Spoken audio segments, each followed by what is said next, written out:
Assalamualaikum warahmatullahi wabarakatuh. Baik, kali ini kita akan membahas tentang bakat maximizer dan competition dari influencing talents. Pertama, kita akan membahas tentang bakat maximizer. Orang yang memiliki bakat maximizer kuat adalah seorang yang perfeksionis, khususnya dalam hal hasil. Ia ingin menciptakan atau memiliki sesuatu yang betul-betul bagus. Kesadaran yang tinggi akan arti kualitas membuatnya sangat potensial untuk menjadi quality control dalam bidang apapun. Jika ia tertarik dalam hal bisnis, maka ia akan bersemangat jika produk yang dijual atau diciptakan adalah produk-produk yang berkualitas tinggi, di mana konsumen akan betul-betul mengingat bahwa apa yang dijual adalah produk yang berkualitas, dan itulah brandingnya.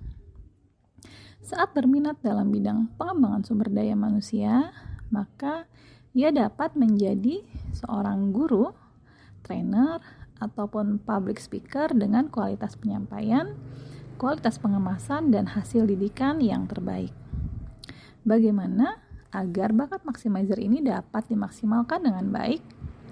Pastikan bekerja sama dengan orang-orang dalam lingkungan yang mementingkan arti kualitas. Dalam hal ini, arti kualitas lebih penting dari arti kuantitas atau jumlah. Atau minimal, arti kualitas dan kuantitas sama pentingnya. Karena orang yang memiliki bakat maximizer kuat sangat memperhatikan kualitas dan tidak senang jika kualitas diabaikan dan diremehkan. Setelah mendapatkan lingkungan yang tepat yang menghargai kualitas, kemudian latih kemampuan untuk bisa menghasilkan kualitas yang tinggi tersebut dalam rentang waktu tertentu, dalam rentang sumber daya tertentu. Penting untuk menyadari bahwa ia tidak dapat bekerja selama yang diinginkan untuk menghasilkan kualitas yang betul-betul bagus. Selain itu, sangat mungkin berhadapan dengan keterbatasan sumber daya dan fasilitas. Namun bagaimanapun juga tetaplah memiliki standar yang tinggi, jangan sampai standar dikompromikan. Ia mungkin akan berhadapan dengan konsumen atau klien sehingga tidak memungkinkan untuk bisa menghasilkan sesuatu dengan hasil yang betul-betul bagus dalam jangka waktu yang jauh lebih banyak. Maka yang perlu diantisipasi adalah bagaimana ia tetap dapat bisa menghasilkan sesuatu dengan hasil yang berkualitas sangat baik dengan jangka waktu yang telah disepakati. Ada saat di mana situasi, di mana fasilitas, alat produksi, dan alat bantu bukanlah yang terbaik. Ia perlu menyikapi dengan bijak apa yang harus dilakukan agar tetap dapat menghasilkan sesuatu dengan kualitas yang baik, dengan support system yang terbatas atau belum sesuai dengan apa yang diharapkan. Pada awalnya, kita memulai karir atau bisnis, sumber daya yang dimiliki pun terbatas, hanya ala kadarnya. Maka bekerja keraslah. Suatu saat hal itu akan terpenuhi dalam segala aspek. Bagaimana jika bakat maximizer lemah? Maka kesadaran akan kualitas tidak begitu kuat pada diri. Namun, tidak berarti tidak bisa menciptakan sesuatu dengan kualitas yang tinggi. Pergunakan kemampuan rekan dalam tim dan bersama tim berusaha untuk menciptakan sesuatu yang berkualitas. Jika berada di bagian operasional atau produksi, maka pergunakan bakat-bakat lain yang dimiliki. Pilihlah peranan yang tepat agar dapat ambil bagian dalam proses operasional atau produksi tersebut, misalnya bakat responsibility, konsistensi, atau disiplin. Baik, itu mungkin untuk bakat maximizer. Kita lanjutkan dengan bakat competition, masih di influencing talents. Orang yang memiliki bakat competition adalah orang yang sangat kompetitif. Ia ingin menjadi yang paling baik dibandingkan orang lain. Hal ini karena ia mengukur kemajuan dan kemampuan diri dengan melihat pembanding, dengan melihat bagaimana kemampuan dan kemajuan orang lain. Bakat competition ini bisa digunakan di berbagai bidang, misalnya dalam hal bisnis, bagaimana untuk bisa melakukan penjualan yang lebih baik, dalam bidang olahraga atau bidang apapun, bakat ini akan mendorong seseorang untuk bisa menjadi paling baik di antara pesaing-pesaingnya. Bagaimana agar bakat competition ini dapat digunakan dengan baik? Ketika memiliki standar yang cukup tinggi, sehingga benar-benar terdorong untuk berlatih dengan baik. Namun di sisi lain, tidak ada salahnya untuk bisa menentukan level persaingan yang realistis untuk dimenangkan.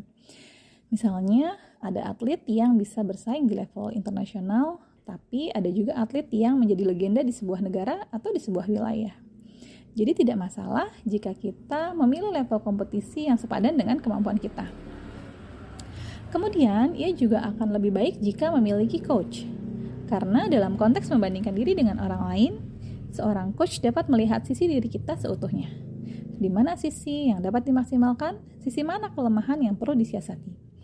Seorang coach dapat membantu untuk melihat lebih menyeluruh, termasuk dalam memahami kemajuan yang dapat diciptakan pesaing. Apa yang perlu diantisipasi dari orang yang memiliki bakat competition? Dalam setiap kompetisi, ada kemungkinan untuk kalah ataupun gagal. Orang yang memiliki bakat competition kuat akan sangat kecewa jika mengalami kekalahan. Jangan sampai kekecewaan yang begitu mendalam membuat kita tidak mau lagi berkompetisi. Karena itu, penting untuk bisa mengembangkan mindset yang tepat saat mengalami kekalahan.